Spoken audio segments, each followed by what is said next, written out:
So this fellow gister is Daniel from Colony. He's one of the guys that wrote the BudgetBox paper. Uh-huh. Yeah. Okay, Griffin is joining us or not? I think he can't make it. Okay. Wait, I need to send a link to two more fellow gisters.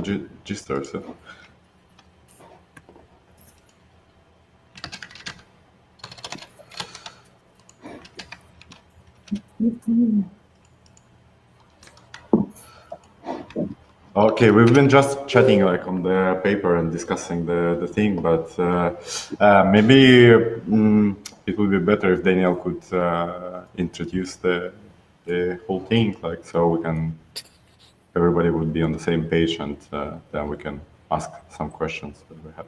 Sure. I mean, I'd say the sort of essential idea is to think about what is the simplest input that you could ask from people, so that you can make sort of financial decisions and do financial planning as easily as possible. So it's like, instead of focusing on everyone getting together and figuring out like the exact numbers to give to everyone, which sort of in our view is like kind of a challenging process that maybe doesn't add that much value.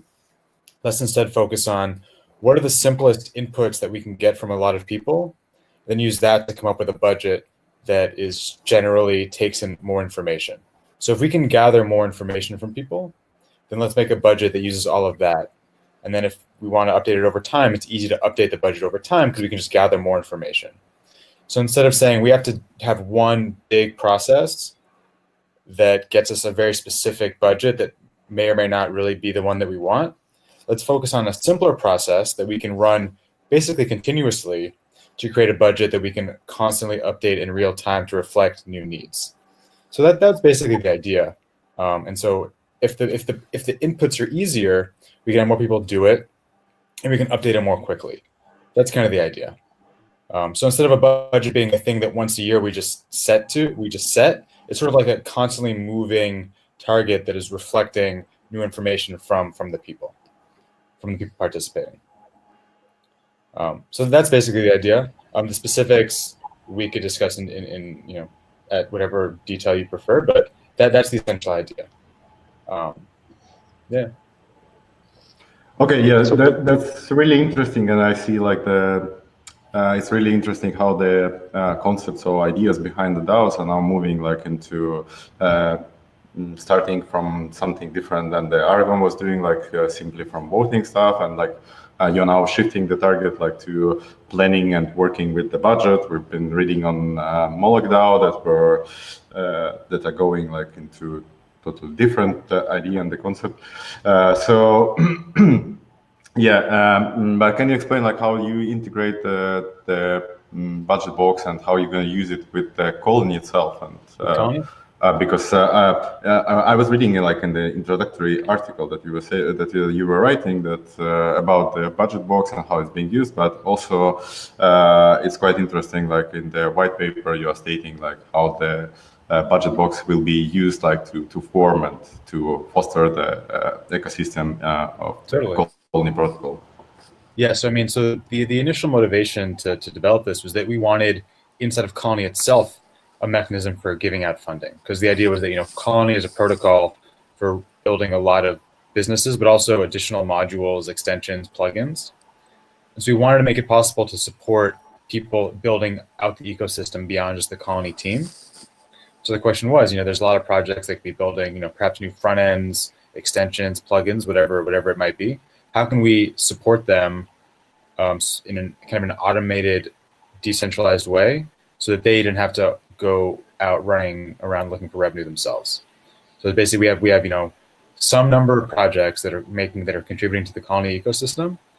We want to support them, but we don't want to have a group of people sitting around deciding, they get $10,000, they get $20,000, for two reasons. One, that doesn't really line up with the decentralized ethos. So we just want the cloud of people to be giving us inputs around what's important and what's not important. And secondly, I think maybe even more importantly, we wanted funding to be ongoing. So, a lot of grants are you get one grant, then when it runs out, you need to get more grants, and so you're just constantly looking for funding. But our idea was we want to be able to give people funding on an ongoing basis. So that this month I get this much, next month I get that much, and as long as I don't do anything terrible, I can sort of expect funding to continue into the future.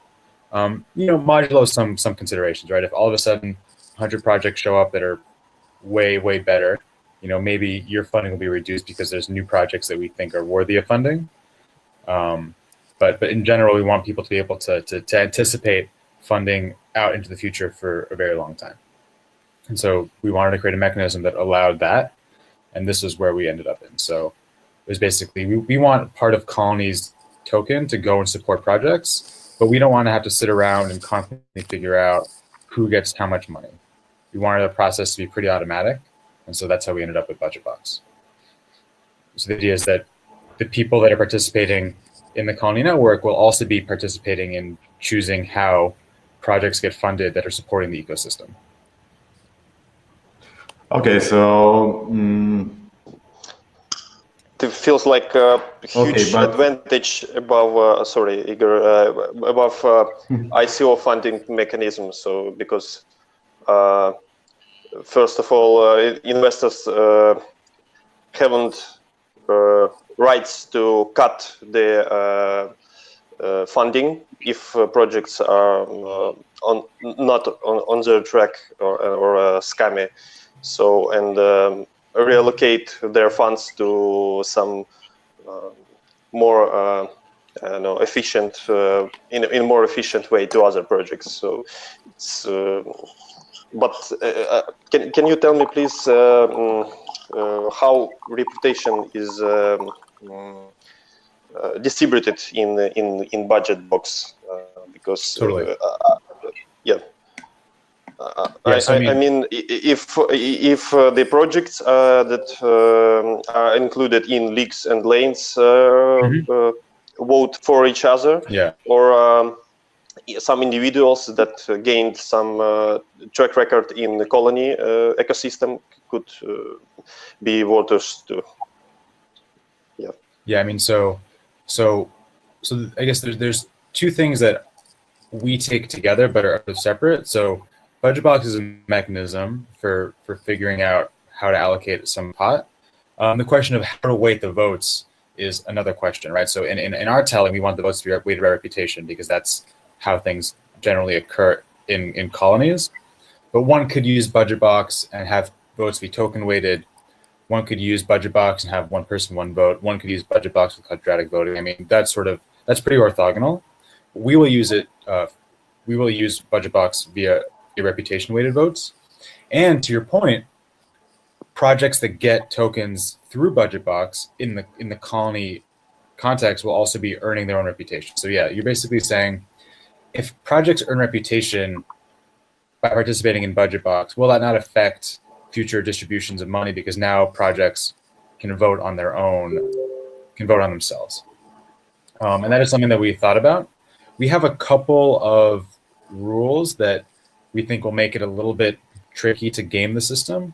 I mean, I think that the question of collusion to some degree is not something that we can prevent at this point in time.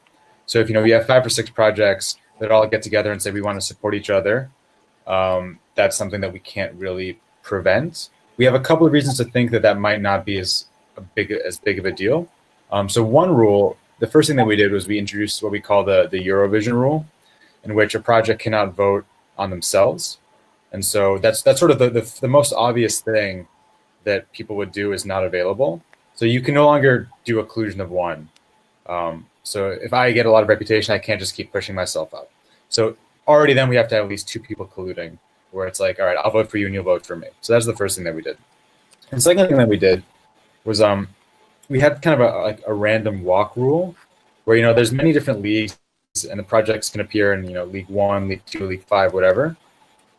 And so if 2 projects were colluding, you can imagine them saying, all right, I'm going to vote for you in your league and you'll vote for me in my league. And that's how we're going to get ourselves more money.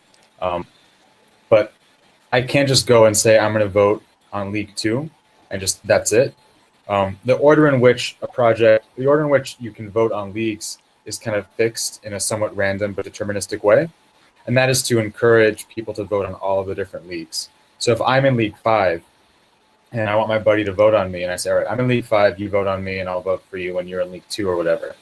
In order to get to League 5 or to League 2, I might have to vote on every other league. So the cost of colluding is increased. So that's another thing that we did. What else we did? Yeah, sort of the other piece of it, and this is a little bit more speculative, is that the more reputation you have, the more of a vote you have. And so kind of our thought was that as projects earn reputation over time by spending more time in the budget box, by going higher up in the league, by earning more reputation, their incentive becomes more and more aligned with the long term of the Colony network.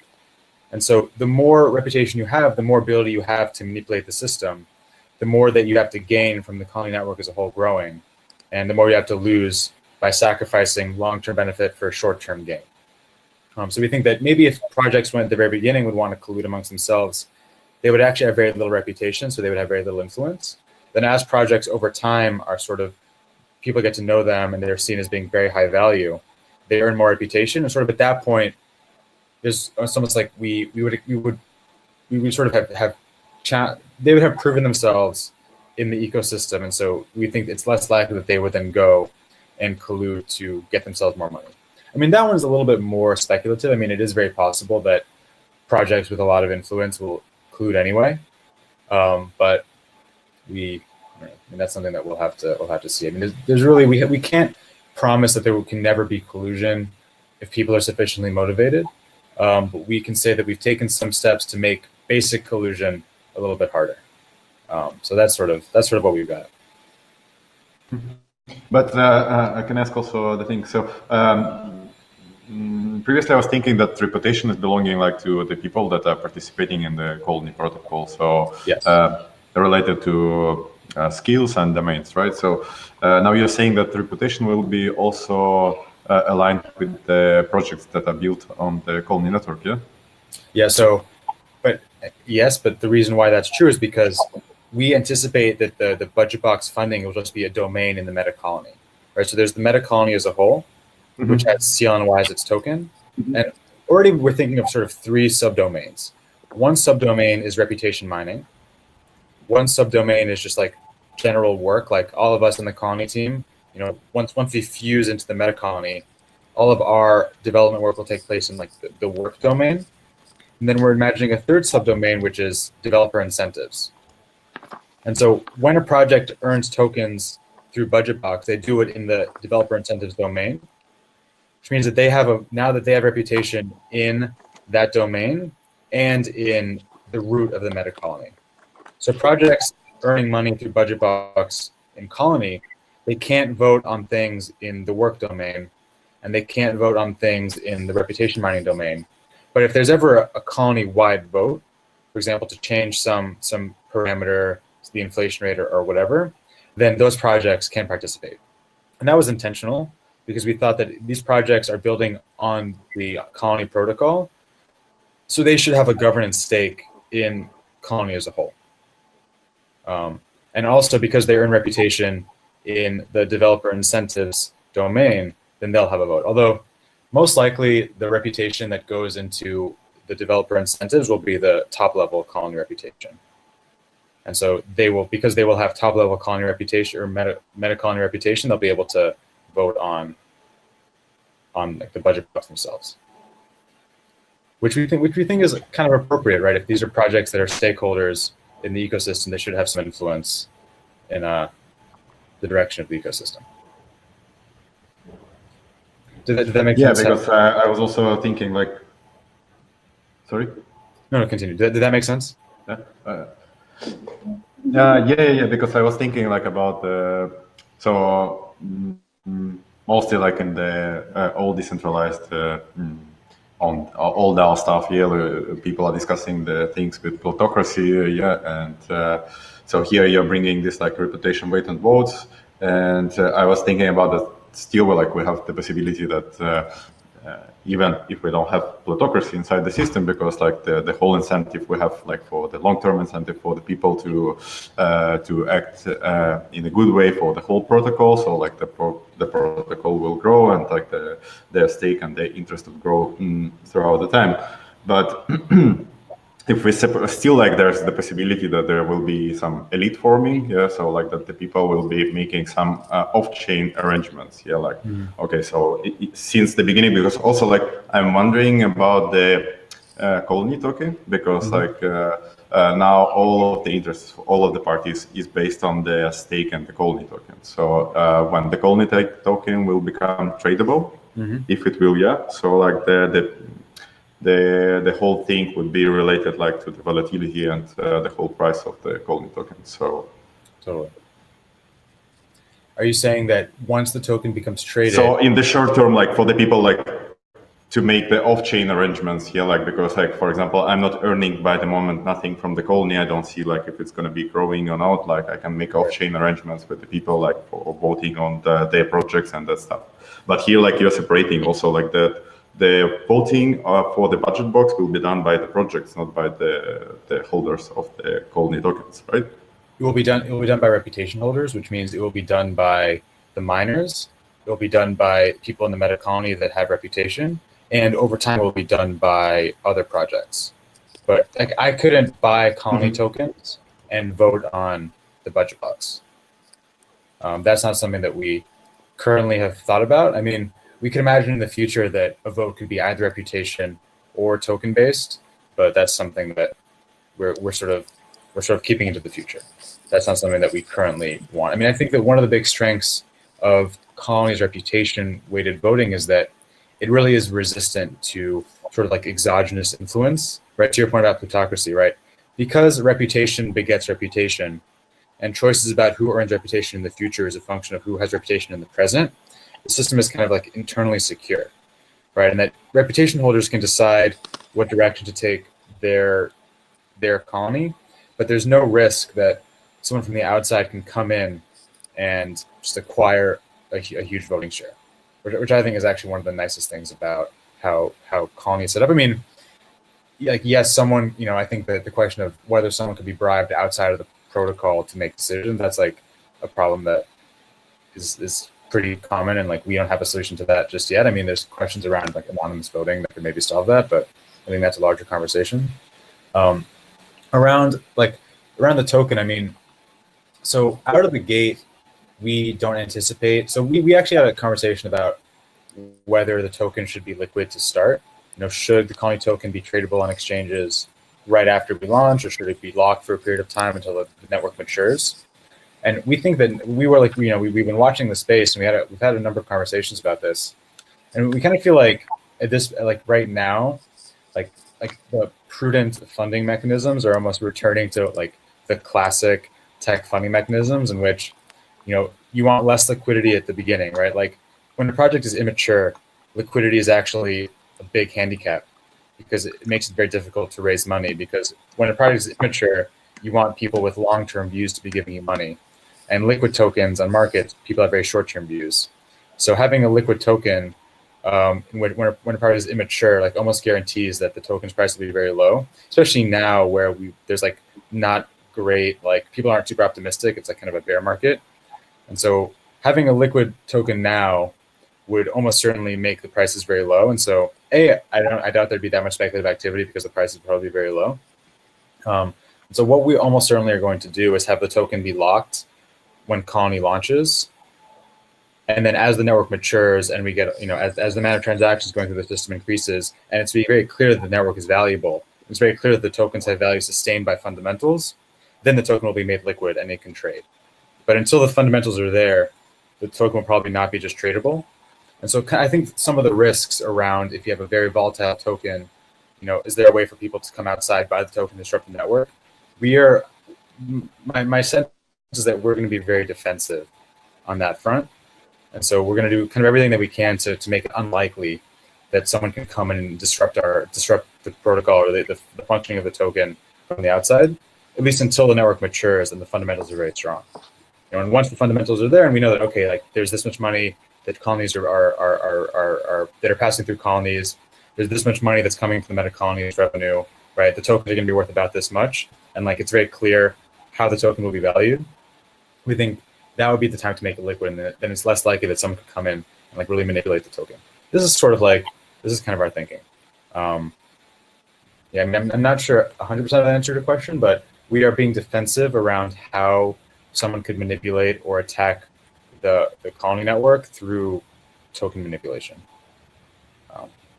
Yeah, well, that's the more or less what I was asking about. Also, like, for example, for ourselves, we are building some stuff on the Colony protocol. So we're building Kyoto project on the Colony network. So for us, it's also like if you're gonna lock the tokens for the short period of time, then for example, for all the projects that are going to be building now on the Colony or might be building on the Colony protocol, they would be thinking like, okay, so I'm getting some return of the Colony tokens, so I can sell them on the market. So that's the thing. So the people will be thinking on the Colony token, like it's like with the miners here now, like the people are mining like some Mimble tokens, and they're going straight to the exchange to sell them because they don't know what's the price going to be. And totally. One thing I will say though is because in the colony context, you can use CLNY tokens to participate in auctions for other tokens. It's not as if an illiquid token means it's not useful or you can't exchange it for things. So this is sort of how we justify this to ourselves, in which, if you have CLNY and you want to liquidate it, you have sort of two paths. One is you can sell the token itself on an exchange, but two, you can also participate in auctions for other tokens, right? So kind of the colony business model, and I'm sure you're familiar, but when other colonies make payments, a percentage goes into a revenue pot, and for tokens that are not Ether and DAI, they're like general other tokens.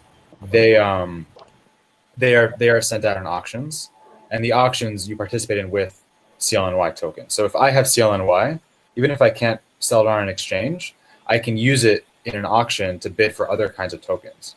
So even if CLNY is locked, it doesn't mean that I can't use it in an auction to get other tokens which are valuable that are not locked that I can then sell. So there is a pathway to liquidate CLNY through auctions, but not directly on an exchange, at least in the medium term. So there are paths to liquidity that are available. So it's, yeah. So that's the solution, for example, that if you're going to lock tokens, then you mean that they're not going to be transferable, but you still would be able to exchange them in these auctions for other tokens, right? Be able to exchange them for auctions, but also you can still use them to claim shares of the reward, right? So if the colonies are, as colonies come up and are transacting and doing business, CLNY tokens can be used to access portions of those rewards, even if the tokens themselves are not liquid. And I think that's a big part of that is because in Colony, the token model is very much like mint and burn. So the tokens don't need to be in constant circulation to be valuable, right? Because we're constantly minting tokens. It's almost like the summit to the sea, and like they flow through the colony, and then they're burnt at the end in auction, or you can hold them to claim shares of the reward pot. So you don't actually need, at least for the colony token model, you don't need liquidity for it to be valuable. So that was something that we kind of thought, we're like, okay, you know what? We can actually have these locked. We'll save a lot of problems, but a lot of the uses of the token are still preserved. So we kind of feel good about that.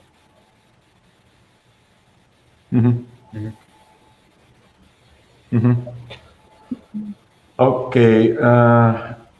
And how gonna be like the distribution of the Colony token done?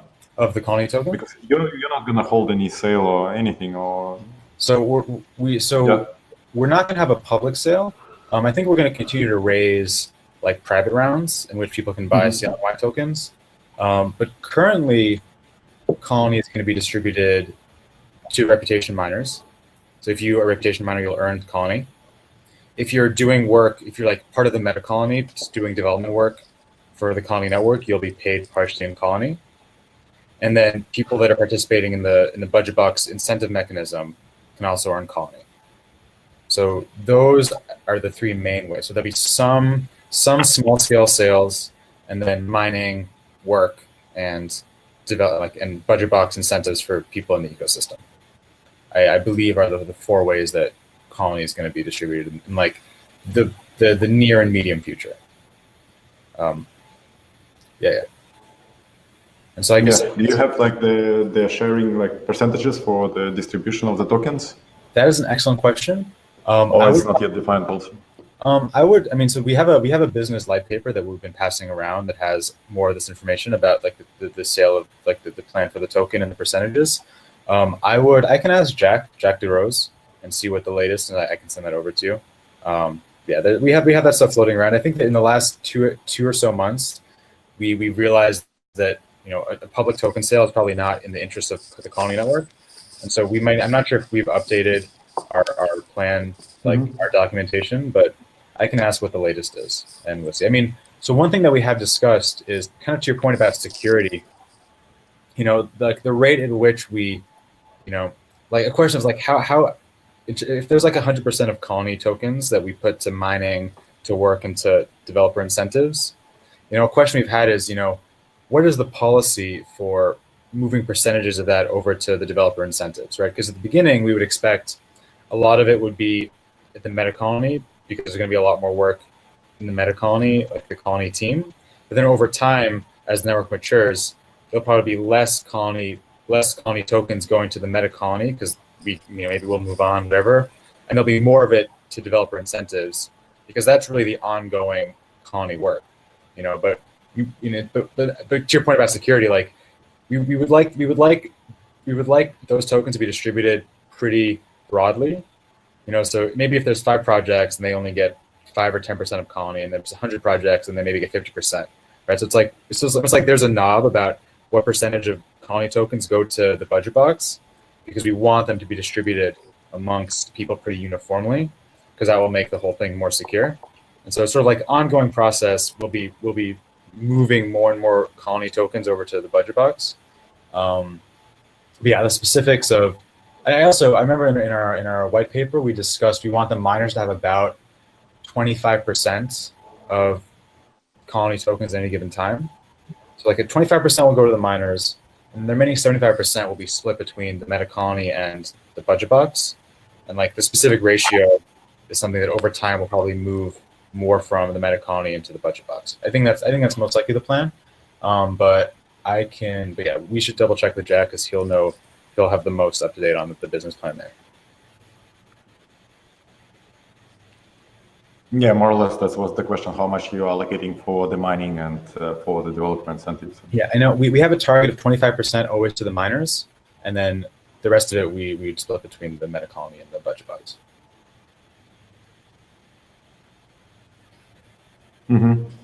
Okay. Okay, Pasha also had the question about the stablecoin stuff, no? Yeah, I was. It was related to volatile nature of Colony tokens. So how basically projects can plan their funding in case Colony token will be tradable and be volatile. So I guess the reasoning will be that projects will sell Colony token for something like DAI or another stable coin, and be safe from the speculations and so on. So I don't know if this question, if you can comment on that. Totally. I mean, I would say, I have 2 thoughts. One, given that if you have CLNY and reputation, then you can get access to the rewards in the Meta Colony. So even if BudgetBox gives you Colony tokens and nothing else, having that, assuming that there's other colonies that are being paid out in DAI will go into the rewards pot.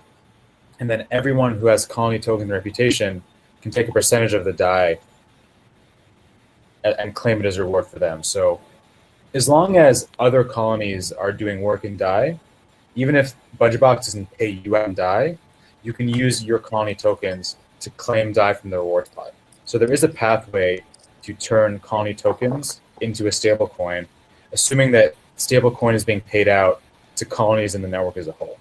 So that's the first thing. The second thing is we've discussed, and like this is not an official position, but in the early days we've contemplated paying DAI as well as Colony in the BudgetBox and to people doing work in the meta colony, just because we want them to. People may want guarantees of having value, and so it's. This is not an official statement, but it's just something that I remember was a discussion. Maybe at the beginning when the token is very, very new and there are very few colonies in the network, the payment will be a mixture of Colony and DAI, just that people are guaranteed some liquidity and value. But as more colonies start to crop up and more money is flowing into the meta colony rewards pot, having Colony tokens essentially just gives you access to that DAI. So there are a number of pretty clear paths to liquidating if you have Colony, just not directly via selling Colony on an exchange. Is sort of how we've been thinking about it. Mm-hmm. Well, okay. I was thinking about that. The whole BudgetBox concept is a good way to maybe another way to signal as the projects move on through the leagues and go to the top league. It's like signaling to other, for example, grant programs or side investors that looking for quality projects or teams. So yeah, it's like actually a great point. Like it's almost like because something that we've talked about was what's the ratio of money going to the top and the bottom projects, right? And should the projects at the top be getting a lot more Colony than the projects at the bottom?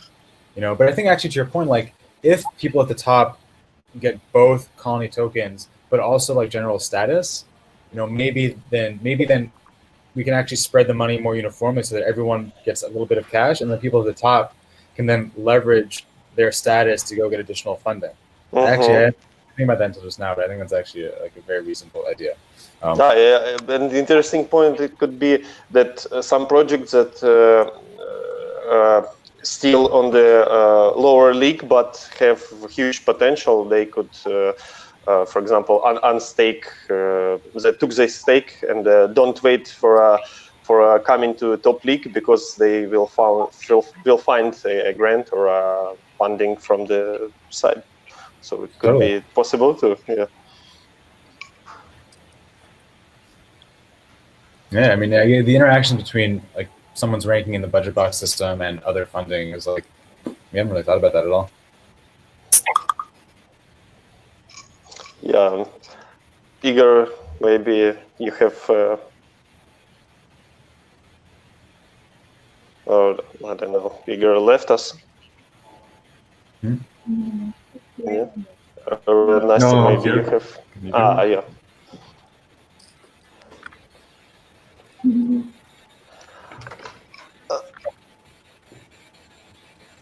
Okay, but who is like, how is the system is working with the proposals? So if we are having a project, like we are proposing and entering the voting system. Yeah.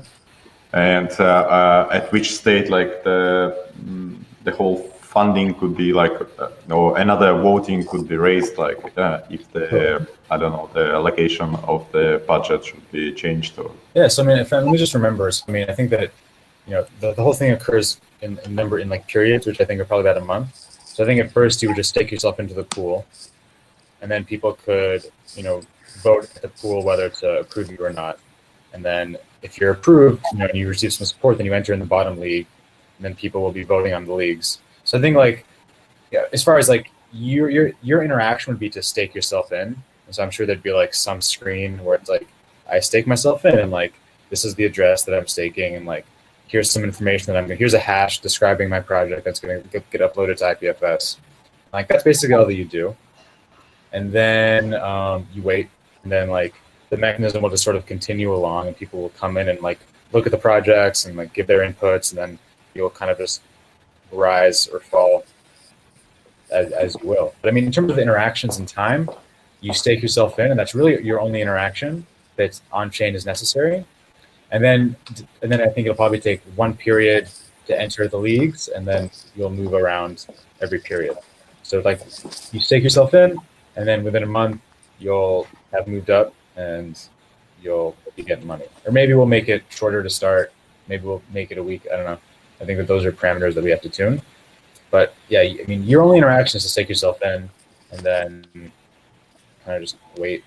And then if you're right, then the system will just sort of like move, kind of by itself. Can you comment on the? Okay, so how is if? Okay, Igor, go on. No, you go. Okay, I just wanted to ask about how projects will be presented. So, I mean, what sort of information or stack of info about the project, how it will be represented in BudgetBox in Totally. interface or user interface. Yeah. It's a really good question. Right now, we think it's going to be something like, the user has, is looking at their screen, and on the side there's some data about what league, whatever. But eventually, it's like 2 projects will pop up, and each one will have like a little column of information that the user can see. So my guess is we'll do something like, the name of the project, and then probably like 200 character description, like some like equal constraint, like you submit your 200 character pitch, and then there's that, and maybe like a URL for more information, and like maybe a little bit more data, and then that's sort of what people have, and then if they want, they can get more information or not. But I think it's some sort of like constraint, just so that it's fair. You can submit 200 characters describing your project, and then everyone can see both of those things, and then maybe a link to more information, and that's what they'll use to make a decision. That's sort of my guess as to what we would show. I think that I'm gonna reserve the right for us to do a little bit of like design work around that specifically, but I think it'll probably be something along those lines. Okay. That's it'll be something. I don't think it'll be something incredibly different from that. Okay. Yeah. And how much time do you anticipate the one voter will spend on the one, I don't know how, round or for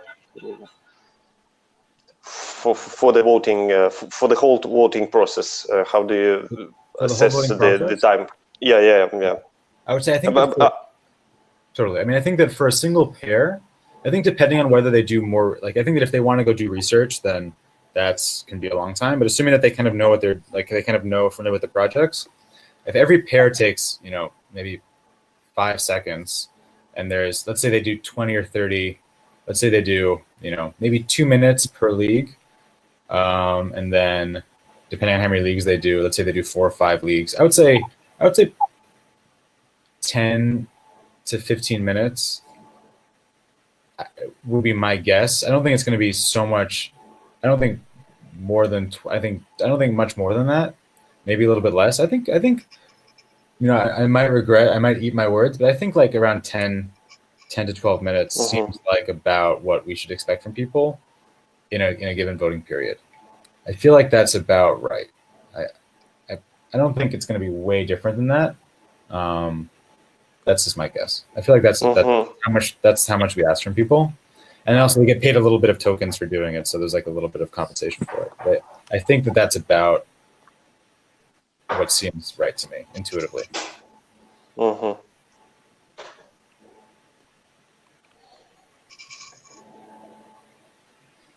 And basically, none of the voters will know for which projects will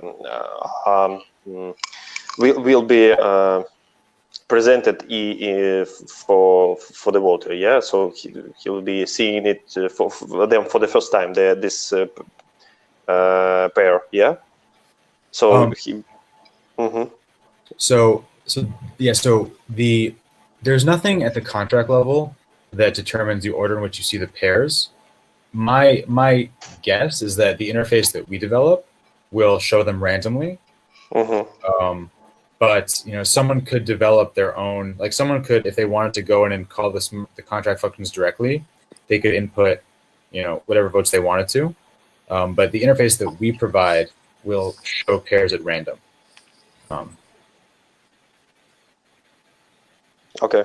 Yeah. Thanks. Yeah. Yeah. I mean, yeah, I think that if someone wanted to develop their own console that would do pairs in a different way, they can, but we'll show them at random. Yeah. Okay. So may I ask the question? So, like, how so, for example, if we are building, you're saying that the tokens will be locked and will be used only inside the protocol. So, how will be the projects that are making proposals staking tokens if they don't have any? Yeah, or you're gonna be like in the centralized way? You're gonna be like distributing like the. That is an excellent question. I think that what we will probably do at the beginning is if a project wants to enter the budget box and the tokens are still locked, we may like give them like enough to stake if they ask us. So it might be like, hey, Meta Colony, I'd like to enter the budget box. Can you give me some tokens so that I can stake? And we'd say, all right, we're going to give you 200 colony tokens so that you can stake yourself in. There you go. Or we could even do a stake in a different token. Like maybe you could stake DAI or Ether. Actually, now that I think about it, that might even make more sense at the start.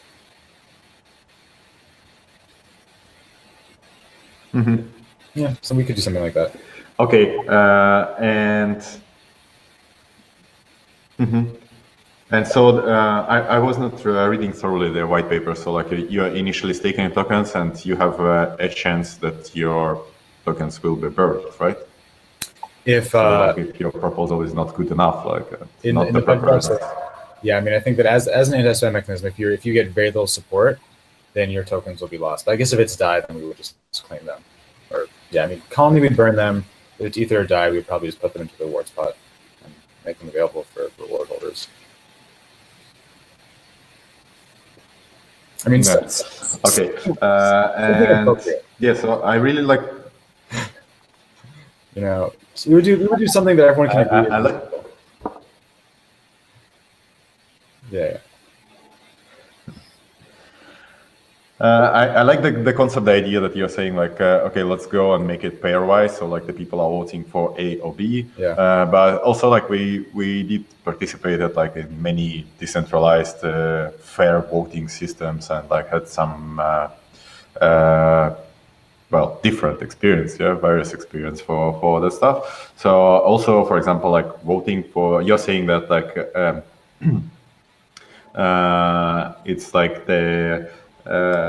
it depends on the question, like how the people are voting and like how they're making the decisions. So you are putting in the article example, like if Britain should leave European Union, for example, as a question. So for me, like voting for the project, like if you even give the people like 200 of words, like or characters, like to describe their project is probably similar one, Because, for example, in the latest hackathon that we took part, like that Givet was making, like the people had to range the projects in the scale of 1 to 6. Mm-hmm. So not in the scale, but I mean for the places, which is the best project and which is the worst project. And there we have seen like, so they developed like the system that some game theory could be applied and how the people will be voting.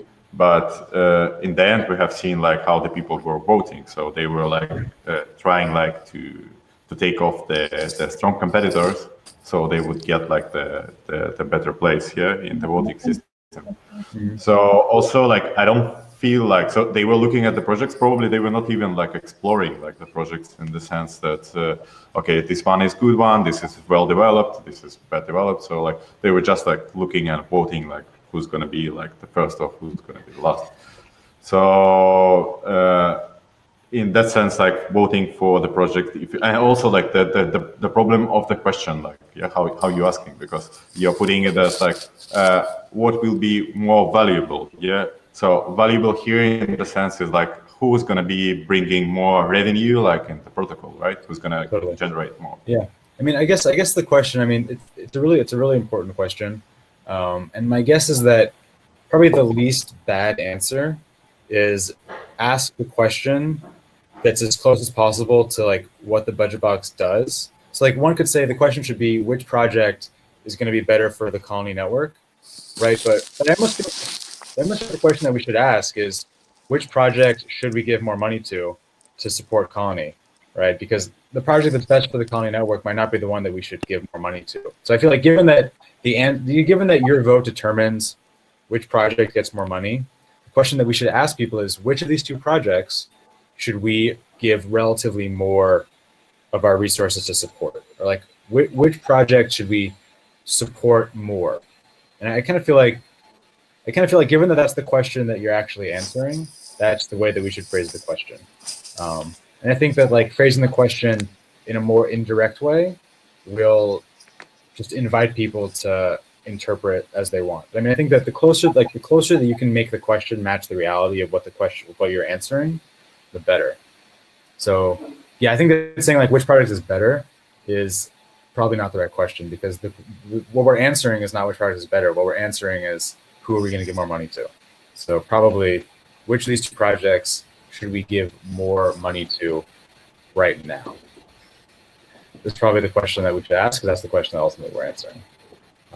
But I think that is another question that we'll need to get feedback on to get it just right, because it's very important.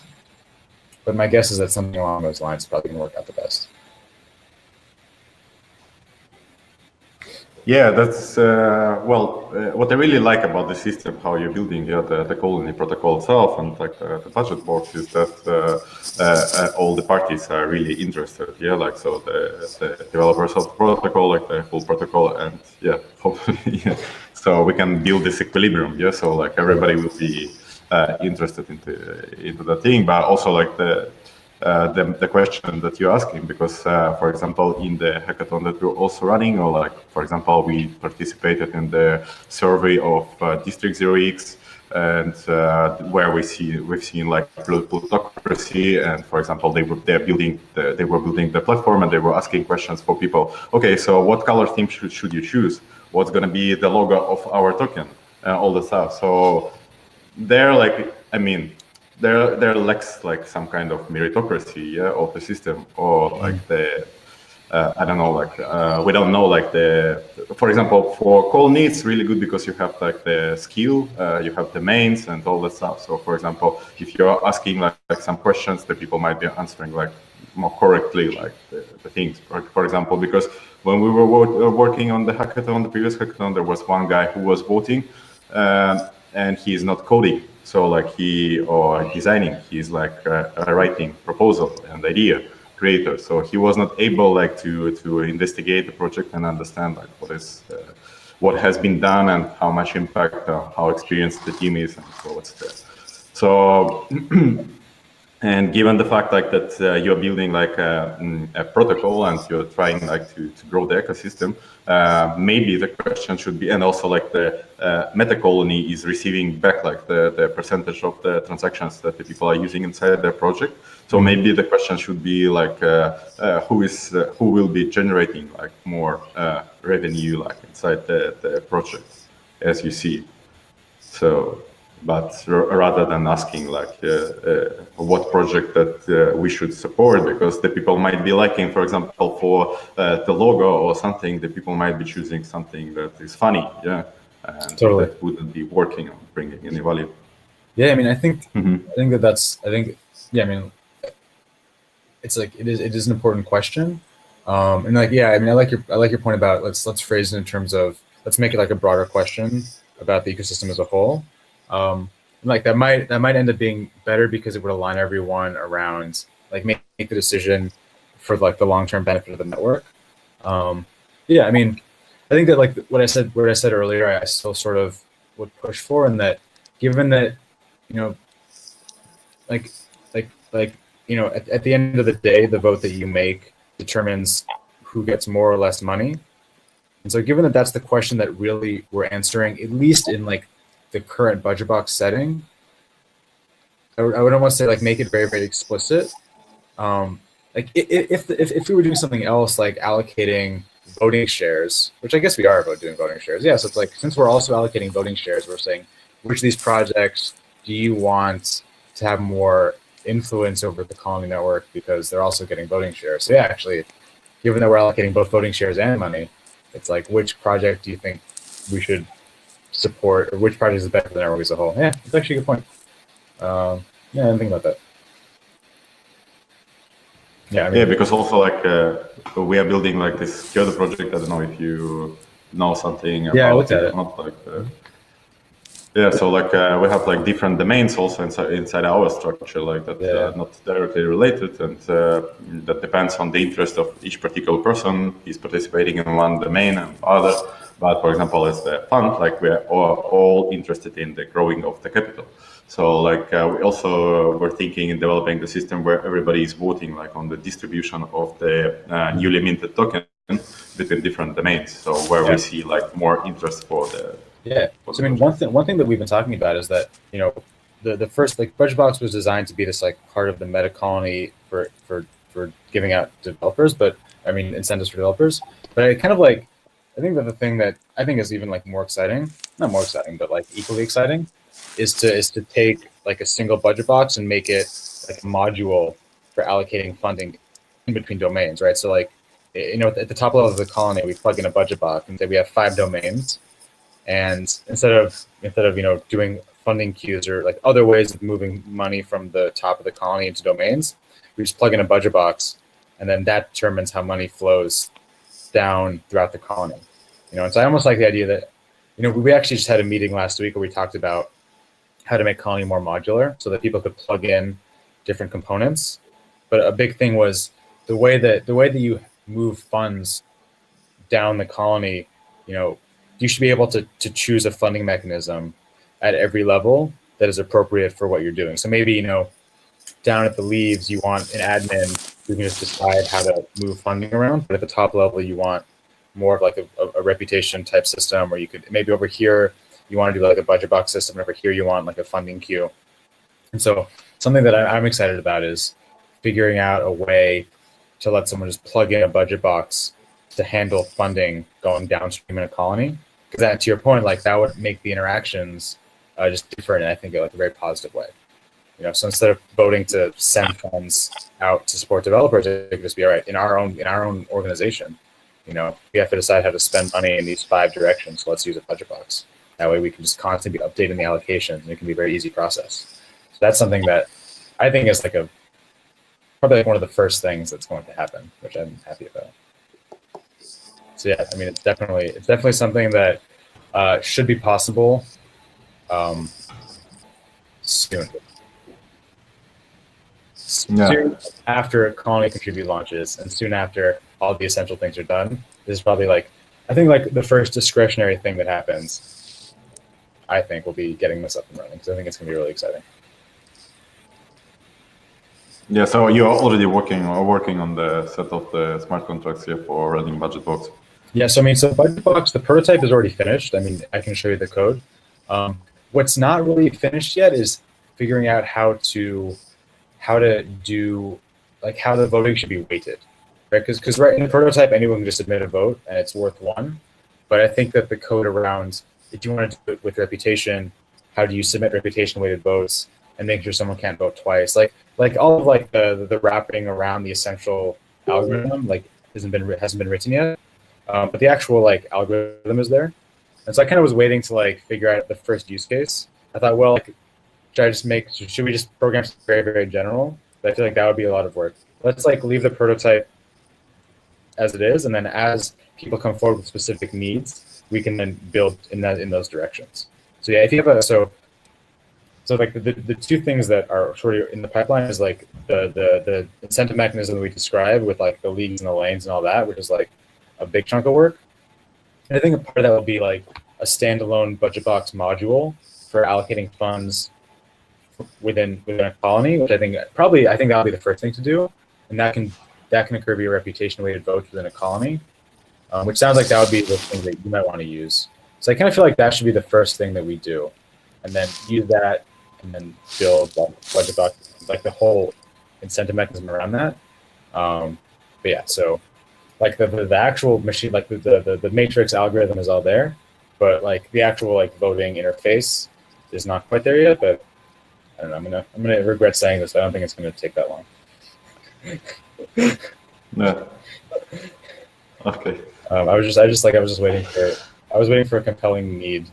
Otherwise, I couldn't justify doing it because I was like, well, no one's like really asking for it right now, so I can't do it yet. But if someone asks for it, we do it. Wink.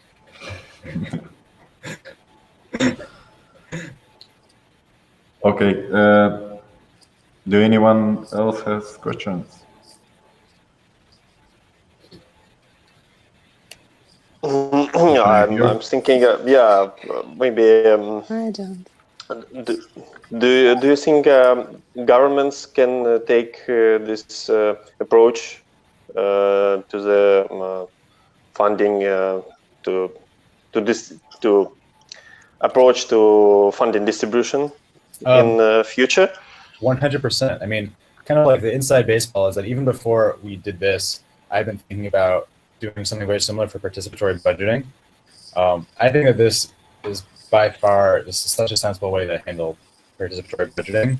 You know, if you're not familiar with participatory budgeting is like a thing that governments do where they want the people to have a say over the budget. And so they allocate like $10 million for people to decide how to use.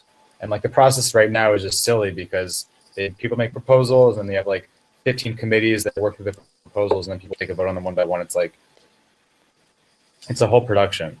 I really think that a BudgetBox system for participatory budgeting is like so obviously a better solution. So, you know, I mean, I kind of think if we're thinking about like, you know, like it's the secret vision here, I really do think that it's like, you know, first prove the mechanism in like a blockchain setting because people are down to try it. And then once it's working really well, you know, be like, hey, local government, look at this thing that we've got. Don't you want it? And they'll be like, well, I guess we do want it. You know, so that's kind of like the secret plan. But you know, we got to do one thing at a time. But that's the secret plan. Nice. Nice. Yeah. Nice secret plan. Yeah, I mean, I think it's important to have secret plans, you know. But not too many. Now we know the secret. Yeah, now you know the secret plan. I mean, it's not like an evil secret Yeah. plan. So I don't really, man. I think it's like a nice secret plan. Okay, but you're secure with us. Don't worry. Yeah, We won't reveal your secret. good. I appreciate that. Yeah. We appreciate that you share your secrets with us. I mean, I think, like I said, Thank it's you. it's not an evil secret. You know, it's just like a. Okay. Yeah.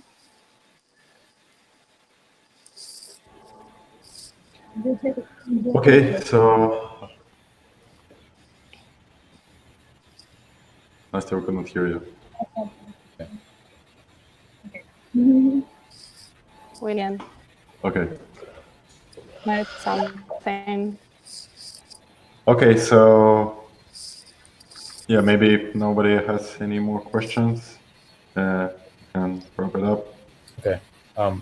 So just so I have clarity, so you were interested in discussing the mechanism as a whole, but also were you interested in using this as a mechanism for distributing funding within your colony, or were you interested, like, what was the specific interest, just so I can in my mind like think about the priorities?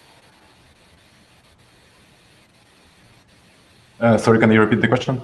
Yeah, so I guess, were you, in terms of this, so this was like a general like knowledge sharing call, but I think also, were you interested in using this as a mechanism within your own colony, or like, what was your interest, just so I can in my mind think about like the direction in terms of what priority should be for development? Yeah, I was thinking when you were saying like that you want like to use it like to build a BudgetBox like as a modular system like for the distribution of funds. Maybe that's the point of the also like it would be interesting like to see if we can implement and use BudgetBox inside our system.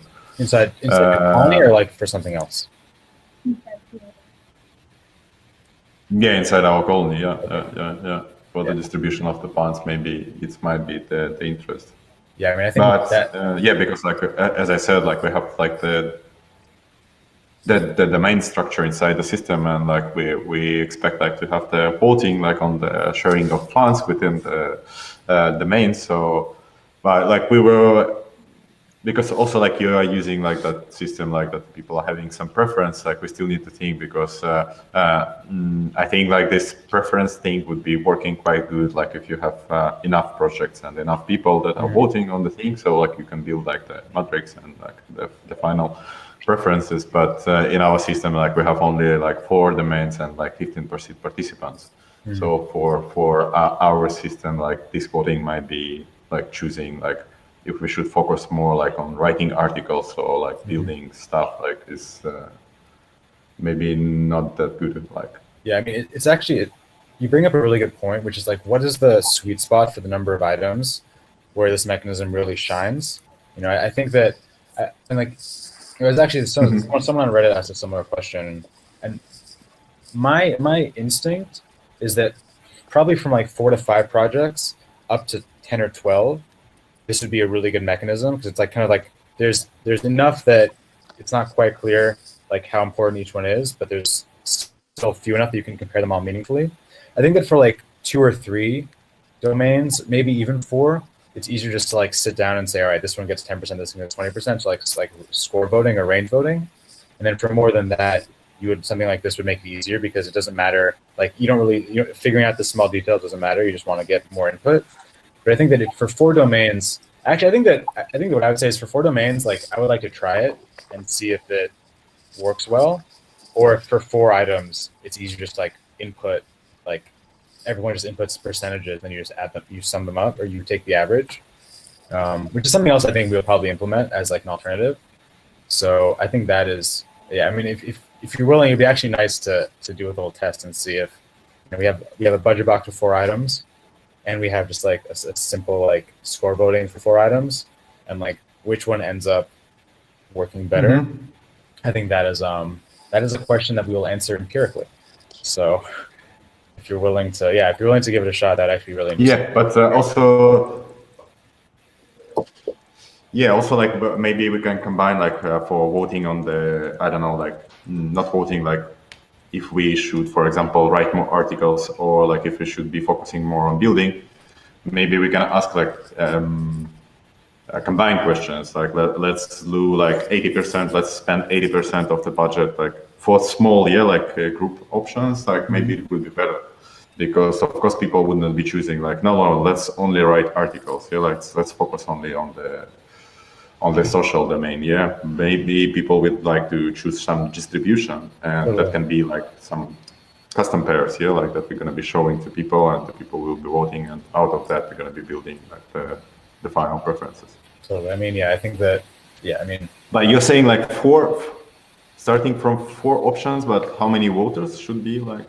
Well, I think that, so I mean, the way that would work is, instead of people putting in pairwise options, it would just give you like, if there's 4 items, they would just give you 4, say like 25%, 10%, 15%, 50% for whatever the 4 items are.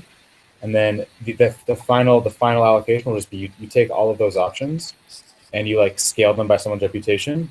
You just take the average, right? So because you can just average like those distributions and get a new distribution. So like if I say 10%, you say 20%, or you say 30%, and I say 10%, but like I have twice as much reputation, then it'll just end up being 20%.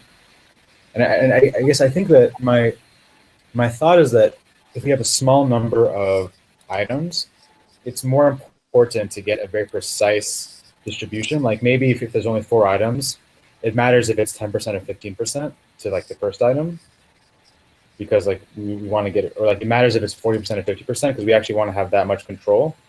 But if there's like 5 or 10 items, it's more important just to get as many observations as possible, because it matters less if this one gets 10% or 12%, because like there's so many, because there's more items, the percentages are smaller.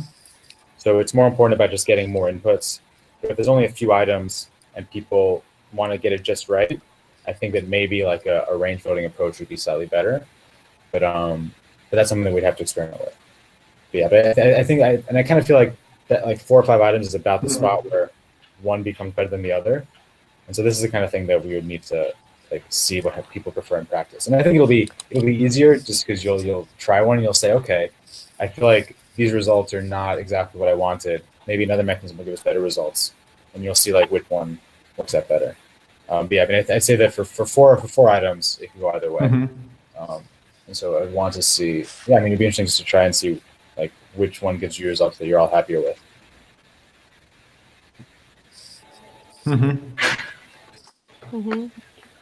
Yeah. Okay. So like, if you're gonna have some like simple interface or some simple for the thing like with the smart contracts, maybe we can try it out and see like how the voting will be going. I think that what we would do is we would develop different budgeting modules that you can plug in. This is something we just had a meeting last week where we talked about this. And so I think what we would do is you develop like a BudgetBox module for a domain and like a score voting module and like other things. Then you could just plug one in and see if you like the results. So it'd be pretty easy to like swap them out, and we would just develop them. You could see which ones gave you better results. Is how it's going to go, almost certainly. Yeah. Then like we can think on the implementation of the BudgetBox and the in the distribution of funds within our organization. Yep. So I mean, I would say, but if there are domains where there are like, maybe 6 to 10 subdomains, that would be an occasion to use something like a BudgetBox. That would be my thought. But this is speculation, so we'll have to see what people are going to want, and I think that being willing to try things is very important. But yeah, we'll give you them. We'll set up the modules. Yeah. You can try them out. Yeah, cool. Yeah, okay, so it was a pleasure, and thanks for thank you so much. For us yeah, thank you. Talking more about. My pleasure. I was so excited that all of you were interested. I was like, yeah, awesome. So yeah, we're pretty heavy like on the DAO things and discussing it a lot and talking about that. And so really interested that I'm disappointed that Ryan was not sending us a link on Riot, and I was knowing it only in January that Colony was working on the BudgetBox, because I'm pretty excited like about all the stuff that Colony is building. And totally. Yeah, I guess we published on like December 11th or something. I will do better. I will give you more updates. I promise. Okay. Yeah, I mean, as far as our timeline, so I know that we want to get our first product launched by like the beginning of in like sometime in April. I know that on the contract side, we are going to be working on kind of the next thing that we're working on is implementing reputation voting. So I think that once reputation voting is implemented, I think that then we can implement. So we're going to implement reputation voting, and then we're going to implement support for domain permissions, in which you can like plug in different modules. I think that once that is done, then we can make then we can start to like write funding modules. And I think that we'll probably implement a BudgetBox funding module and a reputation queue funding module. And I think also a score voting funding module, just because that one will be pretty straightforward. I think that once the 3 of those are done, we can release them into the wild, and that would be a great time to start experimenting. So I think that's kind of the roadmap on the contract side. That's what I think about that. And my hope is that once in April, once all the front end stuff has been ironed out, because they're actually running into some pretty substantial. It's like quite like it turns out that getting a distributed database to be very performant in a way that creates good user experience is actually very challenging. So like that's been like actually a really impressive challenge they're taking on. So my hope is that once they that's solved, it'll be easier to build on top of that. So I'm optimistic that maybe in April or May we'd have everything plus modules plus interfaces ready to go. But yeah, that's sort of my speculation. But the contract itself should be ready. Let's say March or April. I think it seems like April everything's going to start coming together in terms of like ease of usability. Yeah, that's kind of that's my speculation.